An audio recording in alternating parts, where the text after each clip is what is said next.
why I've emphasized this is that we do not look for enough at ourselves. We do not look back far enough. We created societies that had no word for jail because no one had ever gone to one. We created these societies that were so competent, crime and punishment such as existed was taken care of within the structure of the family. And the family was not only a miniature industry, but a miniature nation. And nobody had to go on welfare because no one ever heard of welfare. The family took care of those in need.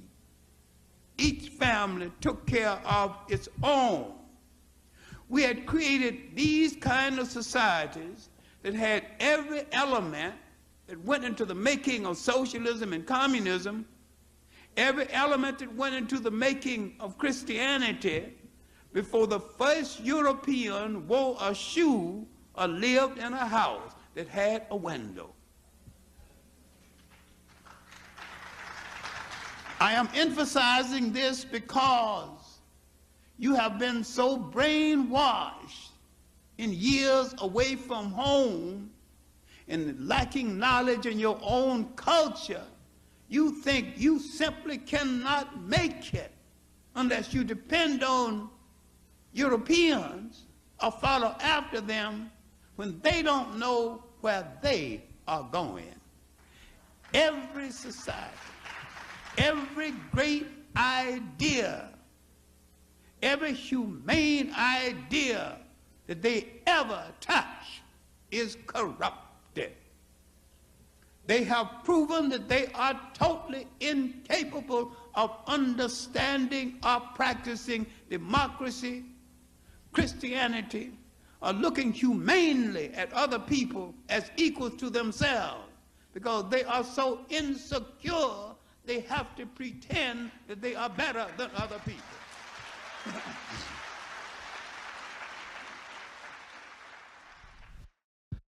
The people lacking empathy are the soldiers of the army being used to usher in this idea of a new world. This same thing happened back in the colonial days when they sold to the masses of people that this is a new world that's inhabited by savage people who need to be obliterated. And we can just take their land and start a new world on their land and don't even see them as humans. They're animals. One of the things I forgot to mention and emphasize in the Avatar Complex video was that idea, the lack of empathy that is at the core of mobilizing the masses. You can see this today with Democrats and Republicans or even progressives.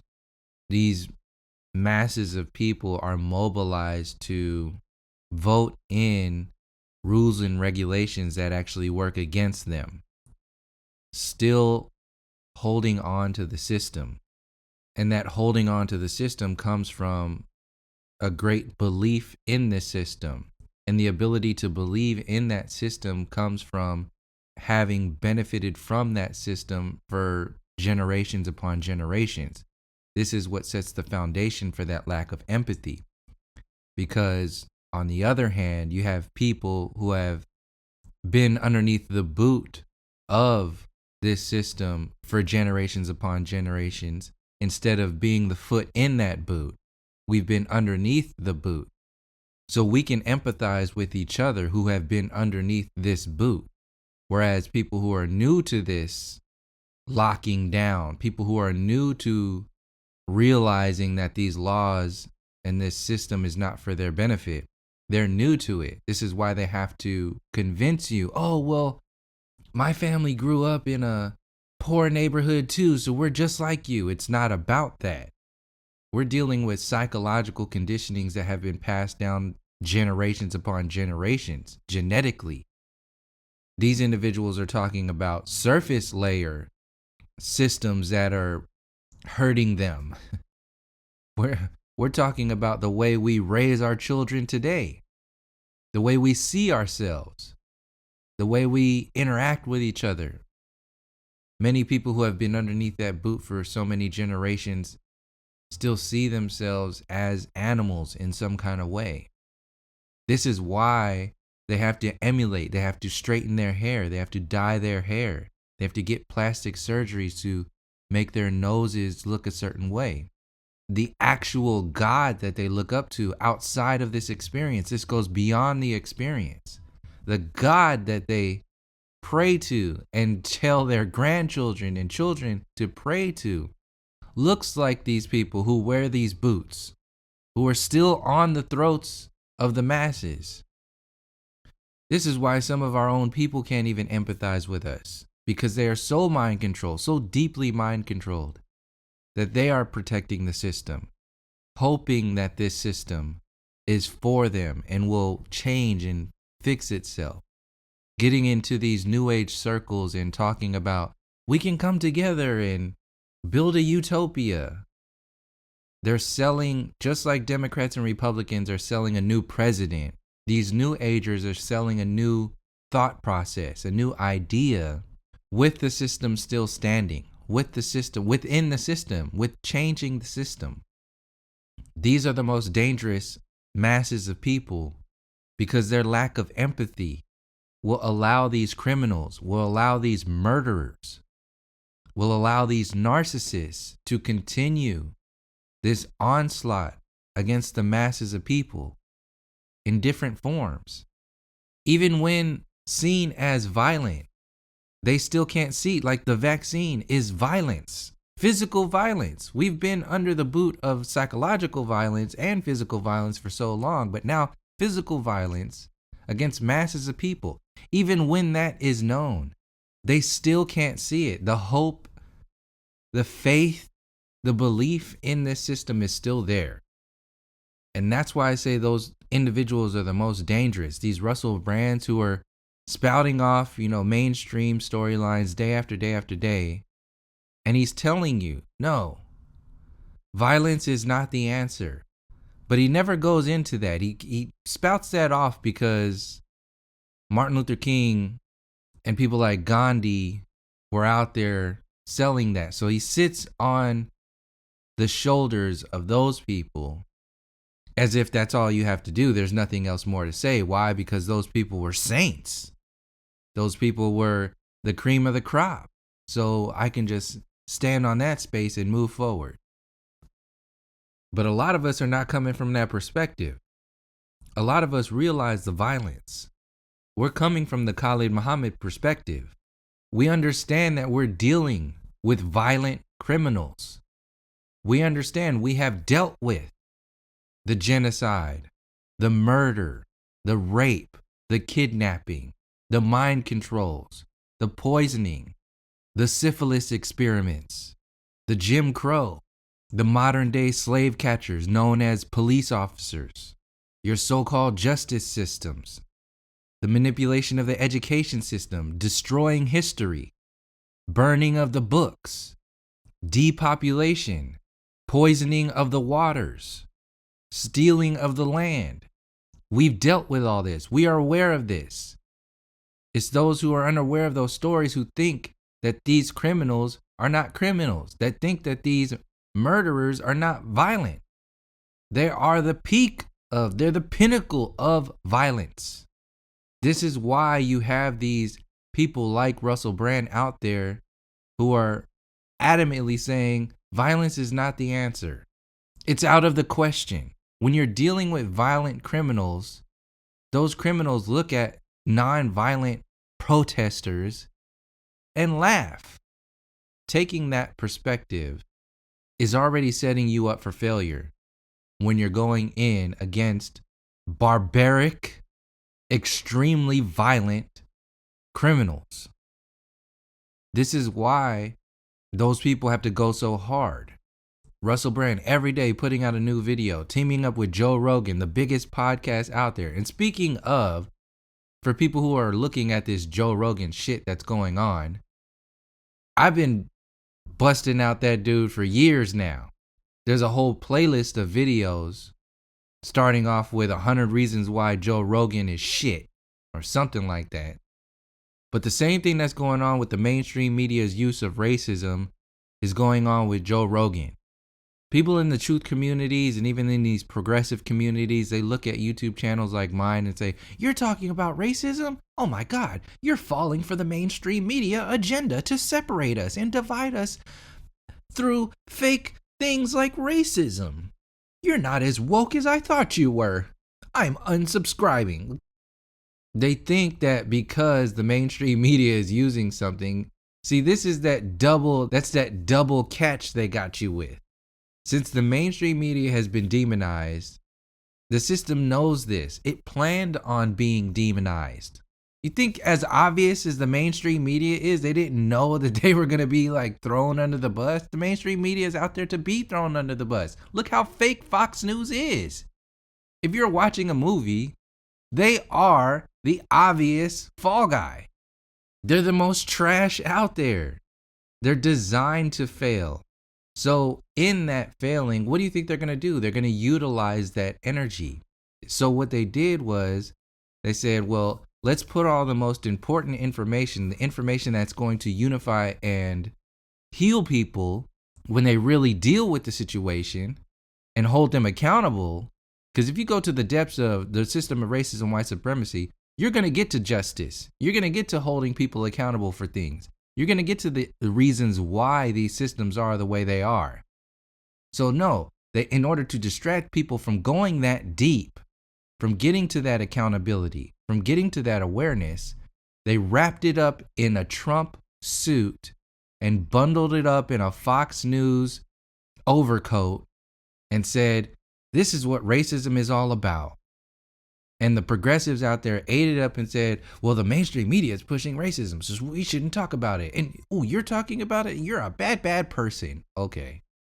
No, that's the double trick. The first trick was to get all the dumbass racist people locked up in that and empower them and be like, yeah, fuck this. This is our country. Let's take it back. And then the progressives who are little to absolutely not at all aware of the depths of the system of racism and white supremacy, they will just run away with it like the New Agers. They would run away from these stories and just get the most easily digestible perspective in order to move on. And that easily digestible perspective was to say, well, the mainstream media is talking about it, so I'm just not going to talk about it. I don't get involved in that stuff. That is low energy. So what happens? The depths of the system, the accountability, the justice of that system, the history of that, it doesn't get dealt with. It doesn't people don't become aware of it. That's how they use the fall of the mainstream media. It's not just going to be a linear thing. They're going to use it for at least two big heavy duty things. Like I said, one, to get the people to empower these completely far gone ass people like the Trump supporters and the QAnon shit, where all the racism, like the aggressive racism, where they're just like, I don't give a shit. This is our country. Fuck your genocide. Fuck your land. It's our land now. Get over it. We're the most evolved humans. You mean to tell me you're not using a computer right now type of shit? We gave you, the colonialists gave you computers and cell phones that you're using right now so you can just piss off. And since they got control of the mic, that's it. That's the end of the conversation. Nah, we're aware of this shit. So the same way they approach that system is the same thing that's happening with Joe Rogan. Joe Rogan, and I said this before, these are the fall guys they use in order to take down entire perspectives, entire lines of thought, and a way to make it look like the storylines that these individuals are pushing are like the peak, like that's it. He must be a real threat because the mainstream media is going after him. As if there's a difference between Joe Rogan and the mainstream media. No, they're the same people. in the same boat with the same weapons against the same mass of people who have been dealing with this shit for generations. It's a movie. They want you to think that there's a difference between a Joe Rogan and the government and the mainstream media. No, there's no difference there. He's the new Democrat and Republican. The Republicans are the mainstream media, and the Democrats are the Joe Rogan followers. It's the same thing. They're evolving this argument with the consciousness of the people, because people are becoming more aware of this information. So when they throw people like Joe Rogan under the bus, they're not throwing him under the bus. They're activating his perspectives, his group, like a QAnon following. They're activating it as if it's real, as if it holds water, as if that's what's a real threat. They're activating the artificial threat. That's what's happening when they demonize and take down these people. And when they take down an artificial threat, you have artificial victories in unifying around these people and these perspectives that these people have. And whole movements get created out of that. The same thing happened with Trump. He was an artificial threat. Ain't no simple. He was the actual president. When they attacked him, they unified this idea of QAnon, activating that line of thought and information as if that is a threat to the system.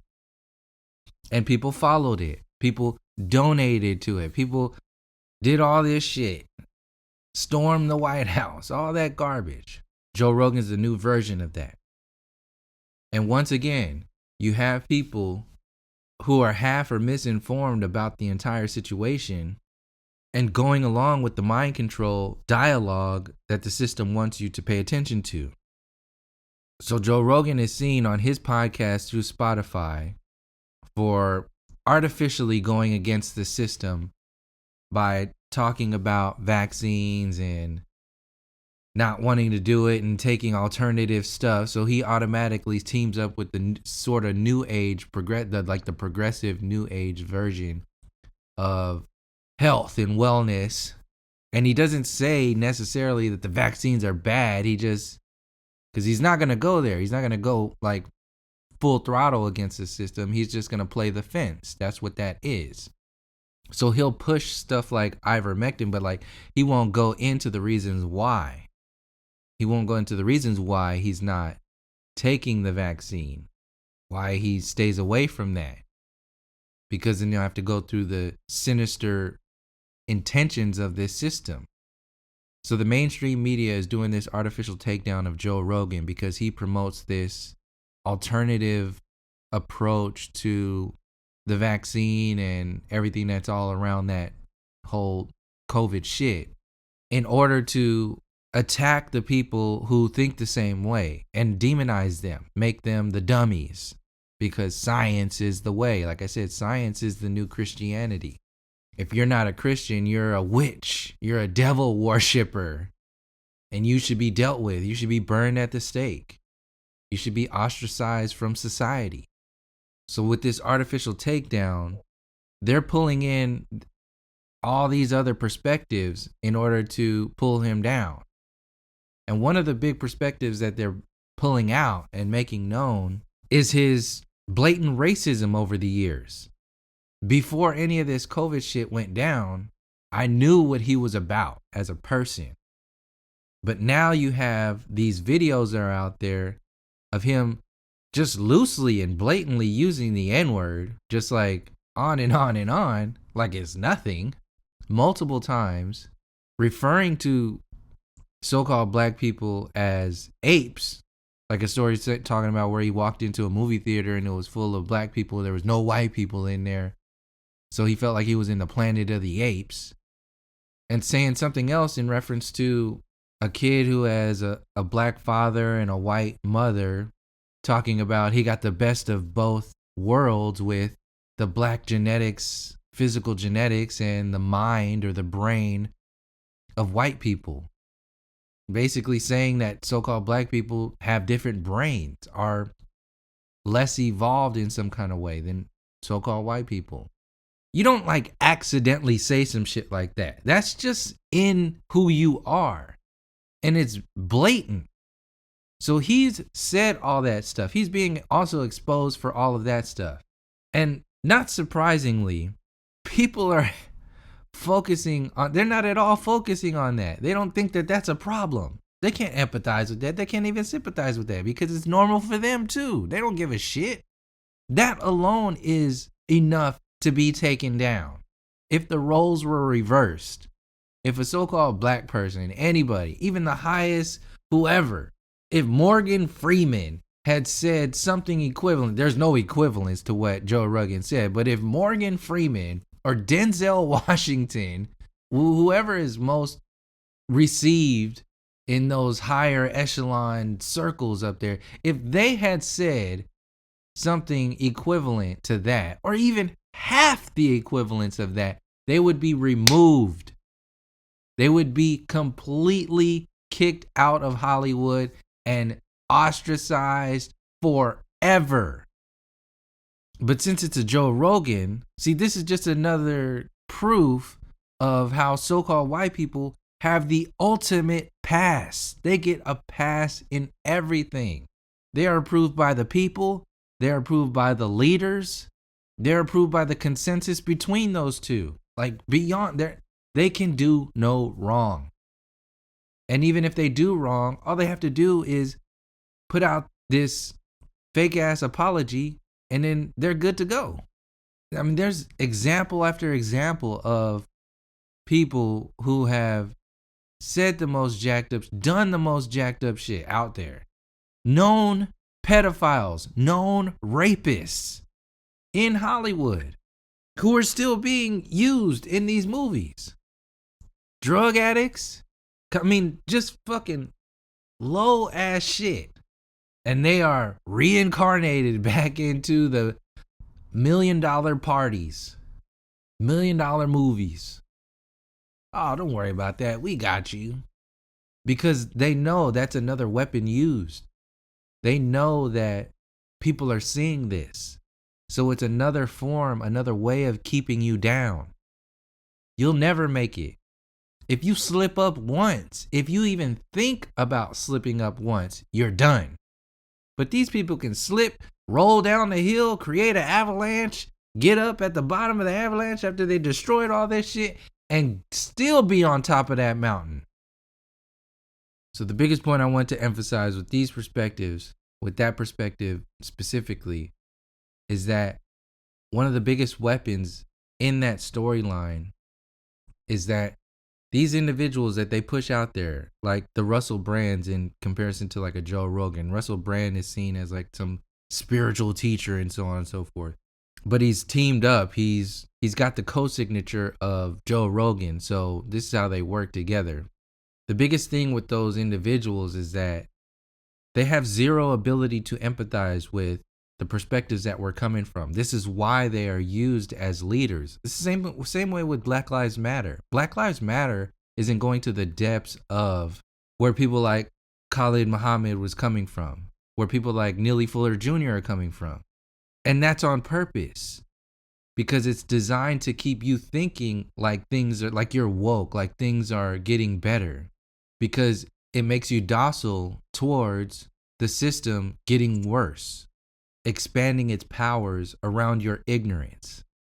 So they use these people, they use these movements to push things like nonviolence. This is why Gandhi was put out there to make movies about Gandhi. Martin Luther King gave him a whole holiday, named streets after him, to constantly emphasize, trigger you internally that that's the way to go. That's how you do it. That's how you get approval by the system, because it's their biggest thing that they're pushing. Nonviolence.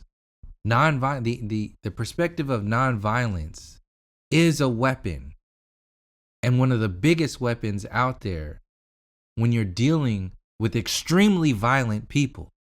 And these people who are working for that perspective, they can't see the violence. They haven't experienced the violence. They can't empathize with us being attacked by this violence. This is why they're put on these pedestals. So they're used to push nonviolence to allow the system of violence to continue to grow. And when they're pushing that perspective of nonviolence in the heart of a system that is the pinnacle of violence, it creates this state of fear. It creates this space of codependency. So then you become codependent and unconsciously develop this deep fear because you're codependent on criminals. And you're held in this constant state of fear. And that fear allows the system to continue to grow as well. This is what Hollywood is all about. This is what your TV shows are all about. Keeping you in fear. Like I said, fearing an asteroid coming down to destroy you. Fearing the extinction like the dinosaurs. Fearing climate change. Fearing natural disasters. Fearing violence from people who look like this. Fearing the system going down. That fear holds up the pillars of this system. So you fear for humanity. You fear for your life. You fear death. You're fearing for the earth. Something can happen to the earth, and we need people who are in charge of the earth to protect us from those things that happen to the earth. What kind of power does that give those people? It's almost demigod level kind of power because of fear. My point is, what would happen if you let all that go? What would happen if masses of people started to let that go? What if you let go of the fear for humanity? Letting go of the fear for your life. Letting go of the fear of death. These are some of the things that people like me and in my circles, we've let go. You've spent years and years of acknowledging and connecting with the infinite. It really puts the finite into perspective.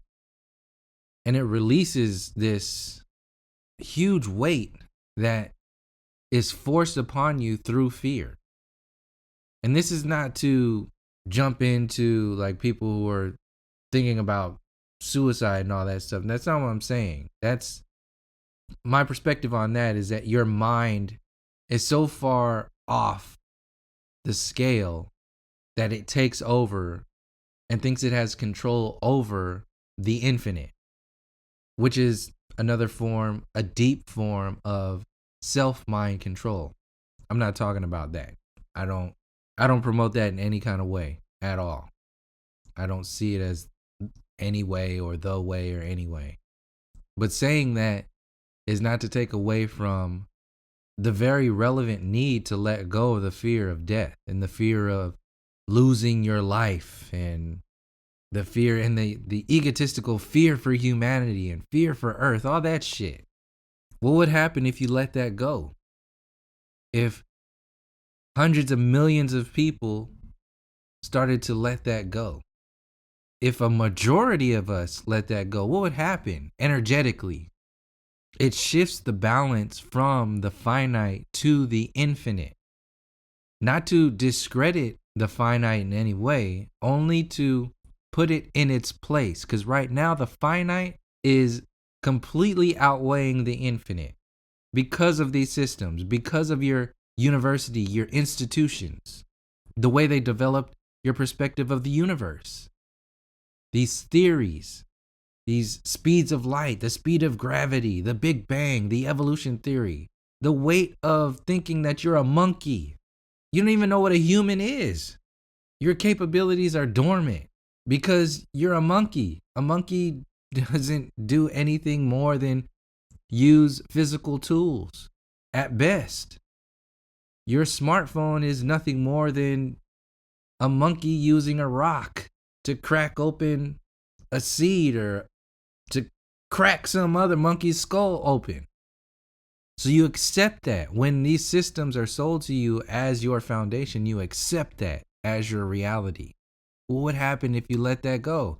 This is why perspectives like the not heliocentric universe are such a threat. This is why they adamantly go against it. They mobilize all kinds of people to attack people who are talking about the institutions, the foundations of the institutions.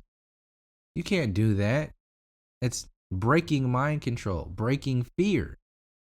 Because that's one of the things that happened with me once I started to realize the lies of this universe.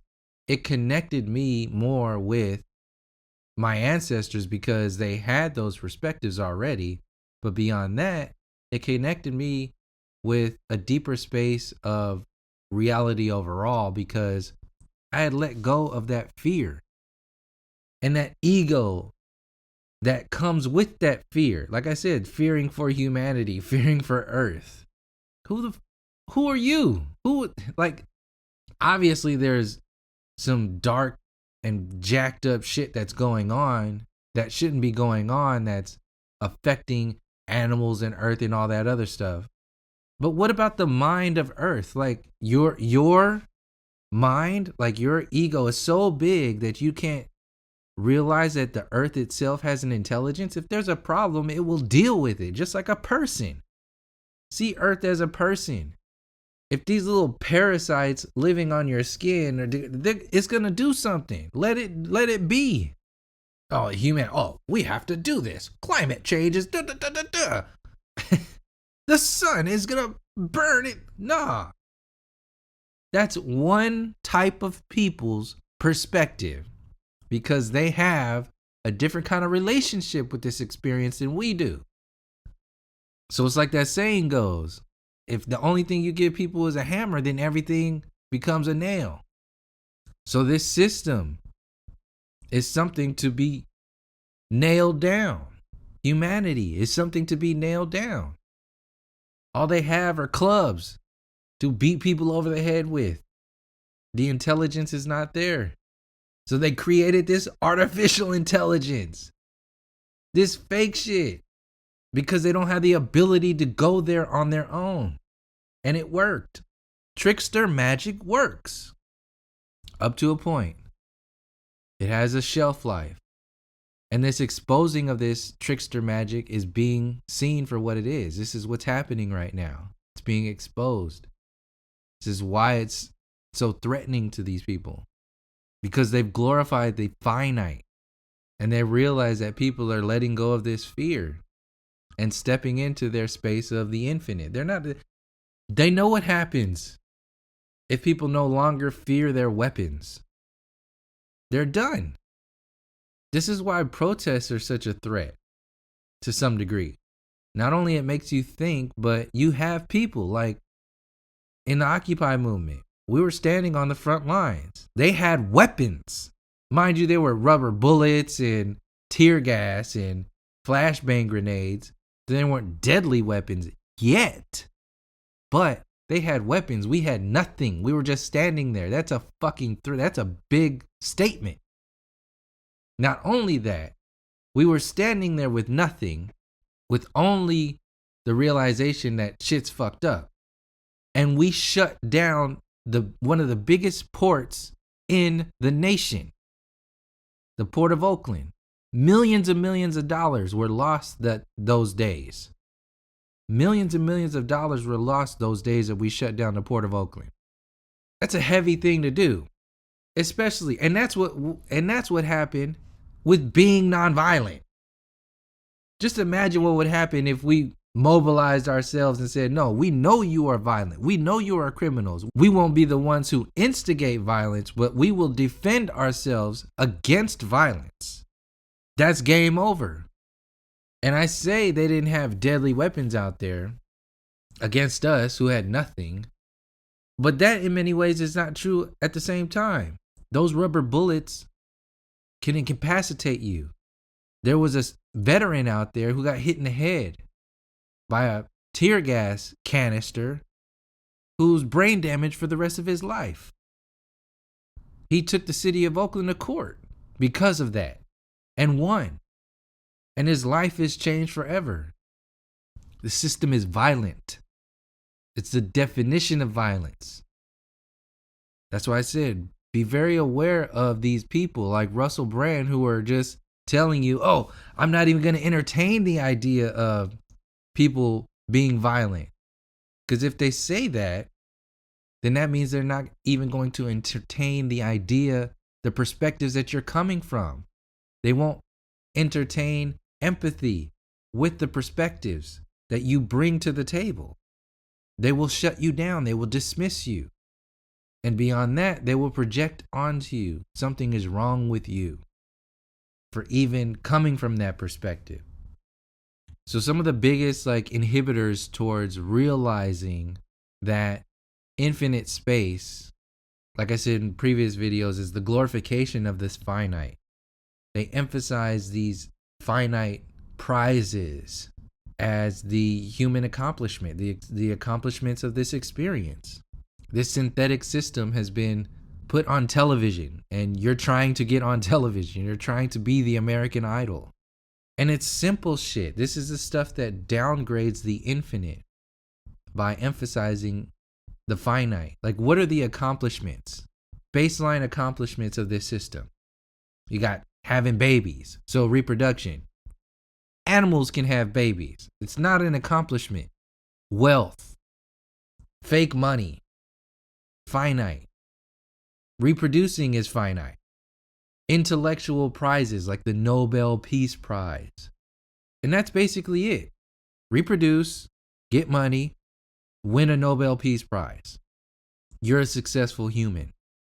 And these are all interconnected. Like, you want to, or many of the people want to build their wealth. Why? So they can create a stable foundation. Why? So they can reproduce. So it's really lumped into one thing. It's animalistic, especially when you realize that the so-called intellectual perspectives are all based upon illusion. They're all tied into the university system, which is mind control. So one of your accomplishments in this reality is based on total bullshit. Two of them, intellectual prizes like the Nobel Peace Prize and wealth. And then the other one is not even an accomplishment.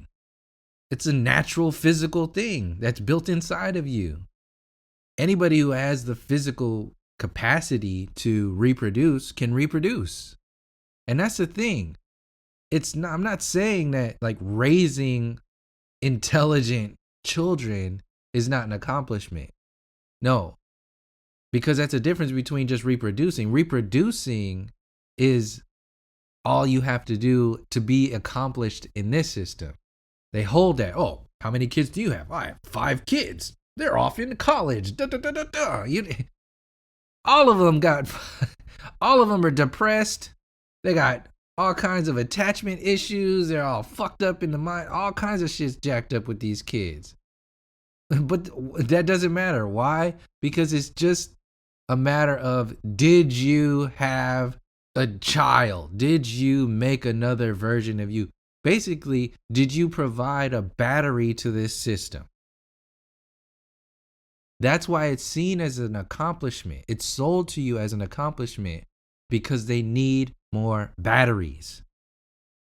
So when you really break down these so-called accomplishments, this wealth within this finite system that's glorified every day, none of it is what it's being sold to you as. It's all garbage.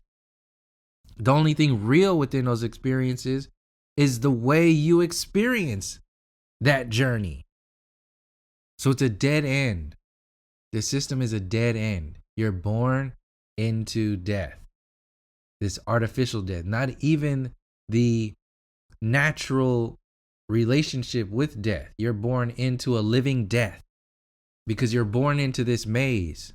When this experience is really, it was seen by our ancestors as a labyrinth.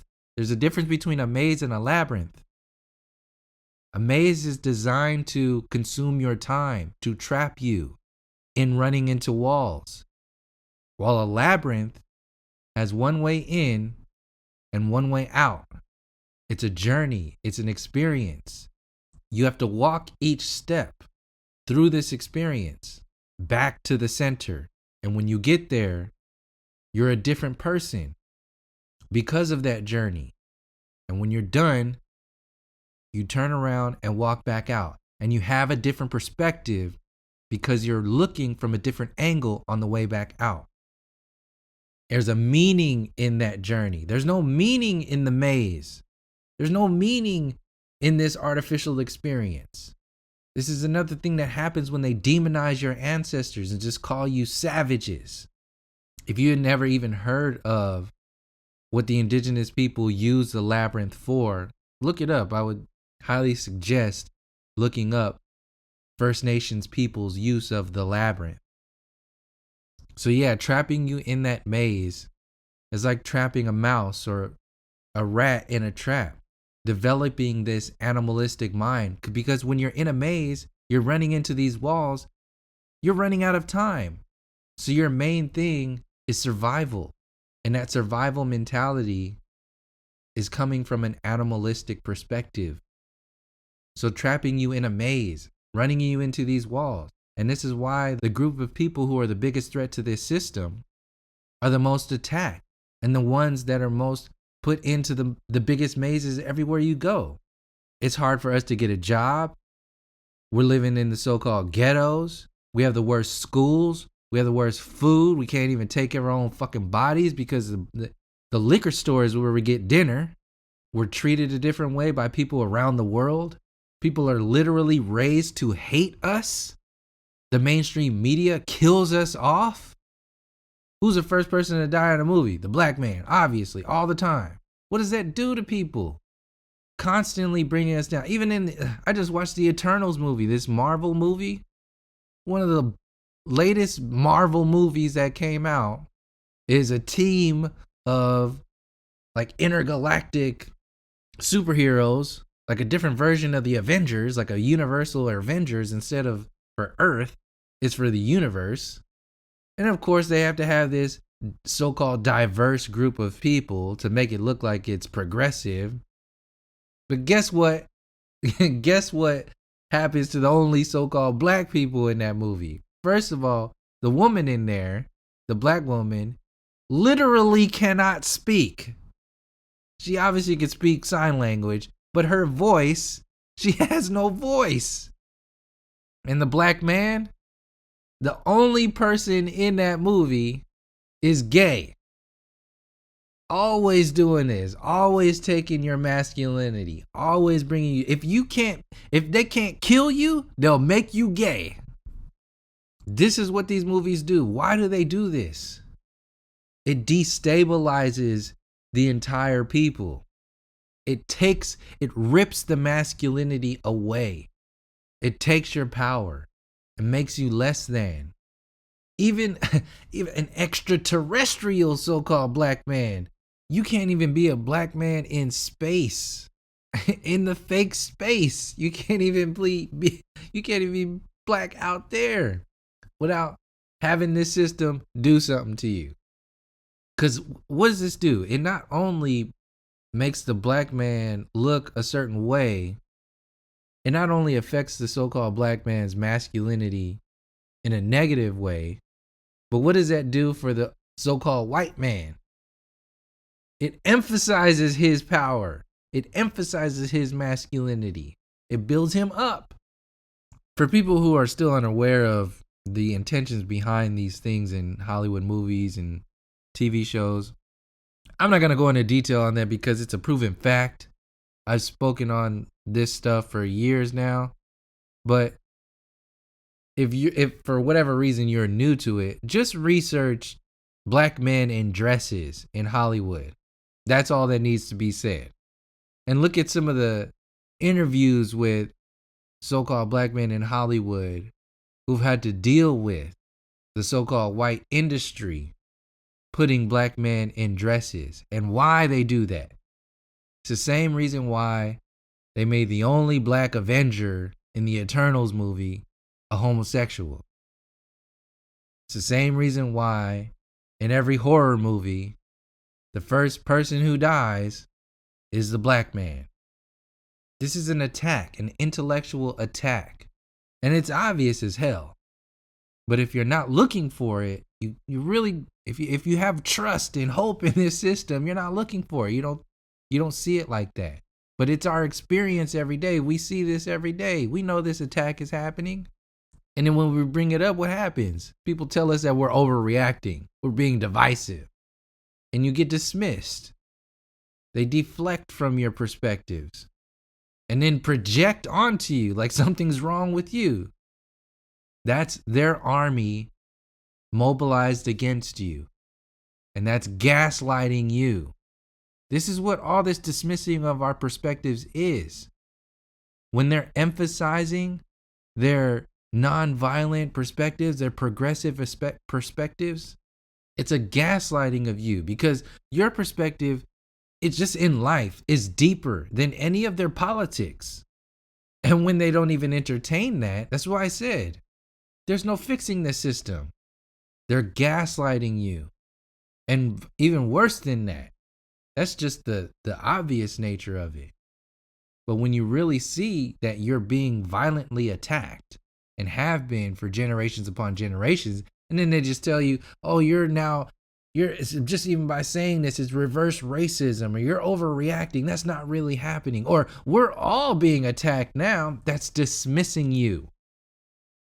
Just because it's hard for you now, and it hasn't been hard for you for the last however many hundreds of years, it's hard for you now, so the experience that we had for the last however many hundreds of years is invalid.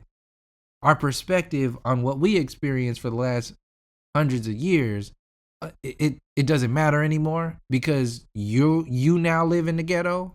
Nah, that's not how it works. It's extreme narcissism. They're de-evolving your perspectives, holding you in a maze, holding you in a trap. Just like a narcissist keeps you scared to prey upon you, keeps you docile, keeps you catering to them. Like, this is why so-called black people in Hollywood and in the news, they're always shucking and jiving. Yes, sir. Yes, master, sir. Oh, yeah, we got to do this. Yeah, Black Lives Matter. Especially in this fucking Black History Month. Look at all these people dancing around for this so-called white approved holiday. This month of your history, they even give you approval of your own fucking history. Here's a month, bitch. Celebrate your history this month. Every other month, you shut the fuck up. Stay obedient. Cater to us, be docile, be scared, and stay obedient. Because they know if you're too smart, you'll break free. If you're too aware of how violent they are, you'll fight back. But if they keep pushing this, oh, well, it's not that bad. That's from their perspective. They don't have the same experience as us. This is why they're put out there as leaders. This is why they infiltrate your movements.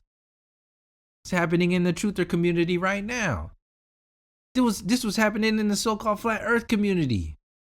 When I was bringing up the systems of mind control, when I was bringing up the system of racism, white supremacy, in comparison, in relation to them lying about the shape of the fucking earth, they lied about the history, what happened to the native people, who we actually are. That's all a big ass lie. And then just regular ass people who are now in the flat earth community are like empowered by the flat earth movement to dismiss this information, to deflect from this information. And this shit is still happening today. You have flat earth channels who are still not making this connection. They're still still using the same perspectives, same circles. Oh yeah, it's flat. Those dumb globies, they're not evolving their perspective because it's safe there. It's not only because it's safe there, it's because, like I said, they don't have the ability to empathize with the mind control that we're talking about. They can't empathize with the perspectives, the results of that mind control that we're coming from. This is why those channels need to just only focus on something like flat earth, because it's tangible. It's like politics. Flat versus globe is like Democrats versus Republicans. It's surface layer. If you go into the system of mind control, you're going into intent. You're going into the crimes. They don't want to do that because it makes them vulnerable. So they will, in order to stay safe, in order to stay leaders, in order to avoid responsibility, they have to demonize you and deflect against your perspectives. This is not to say that all these people who are only talking about flat earth are doing this, but many of them are, personally and professionally, because those are two different things. Professionally, brass tacks, it's basically happening. But personally, a lot of people know where I'm coming from. They know that this is a reality. They just don't feel equipped to speak on it. Some have. Some people who follow this channel and understand where I'm coming from, they've shared and expressed their ability to at least sympathize with where I'm coming from. But a large majority, like I said, that whole hot potato shit back in 7 years ago, it was built upon, hey, you go guys, we're all flat earthers. Let's have an interview about how great coming into the flat earth information is. Welcome, have a seat. What are you all about? How have you get the fuck out of here. You just found out these motherfuckers been lying about the whole fucking universe, and you up here sipping on tea and crumpets and shit. The fuck? It's narcissism. Like I said, they keep you scared, keep you docile, keep you catering to it, keep you obedient. This is why truly intelligent information is censored, while idiots, narcissistic idiots glorifying this finite perspective are celebrated. This is what your Hollywood is. This is what your mainstream media is.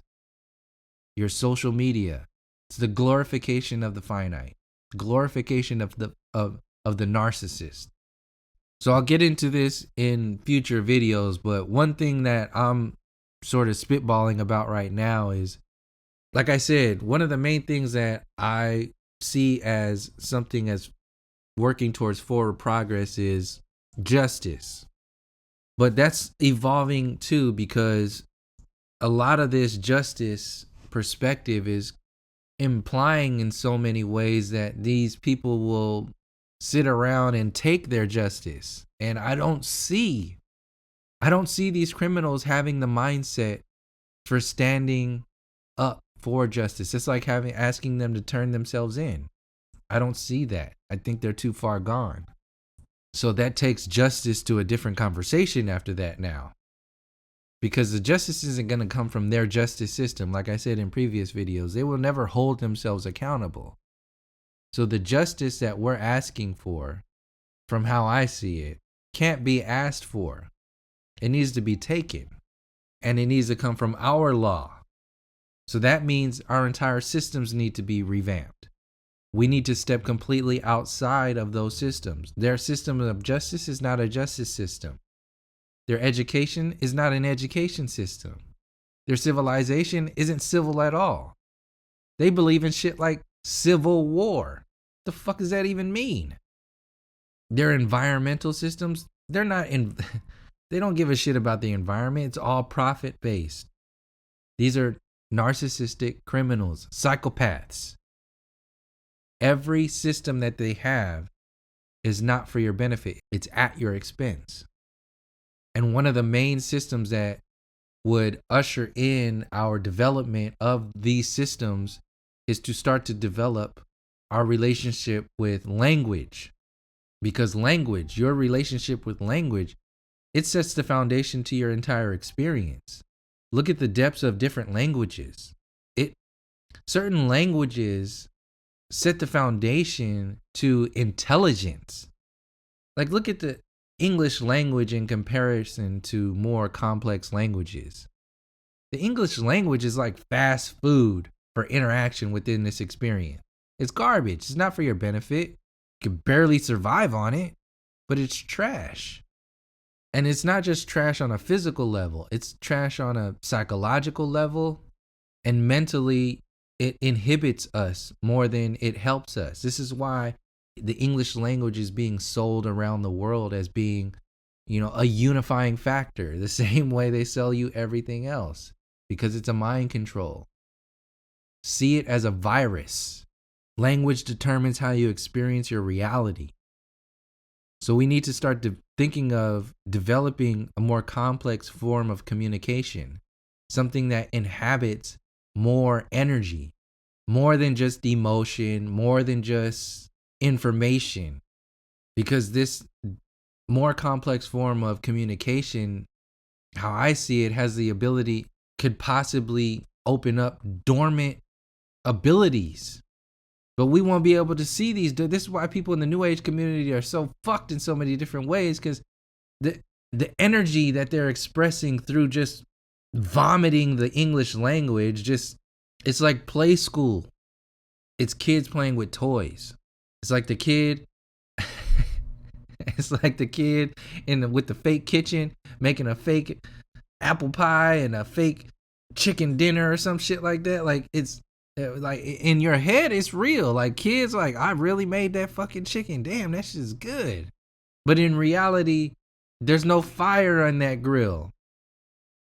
There's no seasoning in those vegetables. There's no nothing there. You're playing with plastic utensils. So this English language is a play school kitchen. And once we get out of that play school kitchen, I really think we'll start developing other capabilities. But we have to first let it go. And one of the biggest parts is this will start to render the old system obsolete. Once you let go of the language, you're letting go of their style of interaction in this reality. It will starve the old system to death, and it will become obsolete. We always talking about, oh, we need to build our own system. We need to have our own this and have our own that. That's true. But one thing we can do in-house, we have the ability to communicate with each other. We could start developing our own form of linguistic interaction that involves something deeper than this play school as English language. Once we develop this more complex form of interaction, like I said, the old systems will render obsolete. And people who want to be a part of that old system, they will stay there. And people who are realizing what is happening will start to gravitate somewhere else. Everything beyond this, there are all these other fake ass movements. They're not really going to these depths. They're still dealing with the system. This is a complete step outside of the system. So just something to think about. This is where I'm coming from. This is where my mind is going with these perspectives and addressing the system and starving the system, because that's ultimately what needs to happen. It needs to be rendered obsolete. Until the system is rendered obsolete, people will still be feeding on this system and being fed upon by this system.